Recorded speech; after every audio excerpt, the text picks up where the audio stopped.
తోటి మీ అందరి ట్యాక్సులతోటి ప్రజలందరి ట్యాక్సులతోటి కొన్న డబ్బులతో ఇచ్చిన ట్యాక్సులతోటి డబ్బులు తీసుకొని మనం బియ్యం కొంటే ఆ బియ్యం తీసుకెళ్ళి రూపాయి పెట్టుబడి లేకుండా వేల కోట్లు సంపాదిస్తూ ఉన్నారు. There should be a major crackdown on this.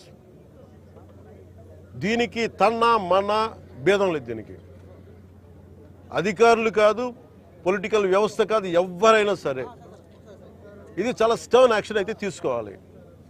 This will pose as a national. ఇట్లాగే వదిలేస్తే this port will become a menace for national security. గత ప్రభుత్వం నేను మొత్తుకుంటా ఉన్నాం, మేము ఇబ్బందిగా ఉంది మాట్లాడి. నేను నాకు ఎంత ఆశ్చర్యం, ఎంత డీప్ రూటెడ్ నెట్వర్క్ అంటే, నేను వస్తానంటే నన్ను ఇప్పటికీ 2 months నుంచి ఆపేశారు, నన్ను రానివ్వకుండా.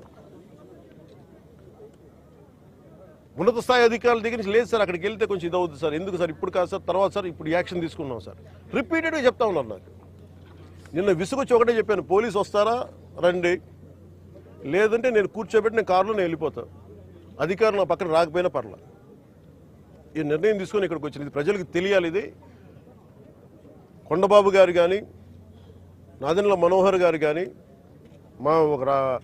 మనకి జిల్లా వైపు నుంచి కానీ మేము పర్యటనలో మేము పదే చెప్పాం. తూర్పుగోదావరి జిల్లా నాయకులు కానీ, ఎమ్మెల్యేలు కానీ, we gave a word to people. మేము ప్రజలకి మాట ఇచ్చాం, పారదర్శకత చూపిస్తాం, ఇలాంటి అవినీతిని, ఇలాంటి స్మగ్లింగ్ని మేము అరికడతామని.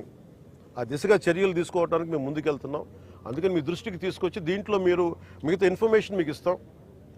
అలాగే దీన్ని ఖచ్చితంగా హోమ్ మినిస్ట్రీ దృష్టికి అయితే తీసుకెళ్తాను. Andhra is major hub for ganja and మీకు డ్రగ్స్ అయిపోయింది. ఇక్కడి నుంచి ఎంత డ్రగ్స్ వెళ్ళిపోయినా కూడా మనకు తెలియదు. ఈ రోజున కళ్ళ ముందు మొత్తుకుంటున్నా. అదే అడిగాను అందాక మన సెక్యూరిటీ అధికారిని, నీ కళ్ళ ముందు మీకు ఇది కనిపిస్తూ ఉంది, tomorrow it could be weapons also కదా అన్నాను. దానికి మీరేం చర్యలు తీసుకున్నారు బీయింగ్ ప్రైవేట్ పోర్ట్ అంటే? పాప ఆయన ఏం చేస్తాడైనా